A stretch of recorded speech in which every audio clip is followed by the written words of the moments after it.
புதுசா கல்யாணம் ஆனவங்களா? குழந்தைங்க ஏதாவது இருக்காங்களா என்று கேட்டார்.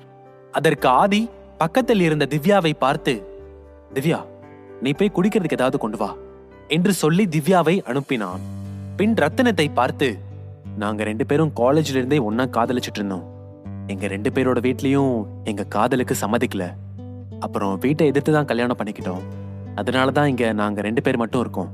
எங்களுக்கு கல்யாணம் ஆகி 8 மாசம் ஆகுது. குழந்தை எதுவும் இல்ல என்று சொன்னான் ஆதி. ஓ அப்படியா? அதான் கரெக்ட். ஒரு 2 வருஷம் லைஃப நல்லா என்ஜாய் பண்ணிட்டு அதுக்கப்புறம் குழந்தை பெத்துக்கோங்க. நீங்க குழந்தை பெத்துக்கிற வரைக்கும் இந்த வீட்ல பெயிண்ட் அடிக்கிற செலவு மிச்சோன்னு வச்சுக்கலாம் என்று சொல்லி சிரித்தார் ரத்தினம். திவ்யாவும் அவர்கள் இருவருக்கும் காஃபியை கொண்டு வந்து கொடுத்தாள். இவர்கள் பேசிக் கொண்டிருக்கும் பொழுது திடீரென்று ஒரு 5 வயது பையன் நேராக அவர்கள் வீட்டிற்குள் வந்தான். இந்த ஆடியோ ஸ்டோரியை முழுசாக கேட்கணுன்னா பாப்கார்ன் எஃப்எம் ஆப்பை இன்னைக்கே டவுன்லோட் பண்ணுங்கள்.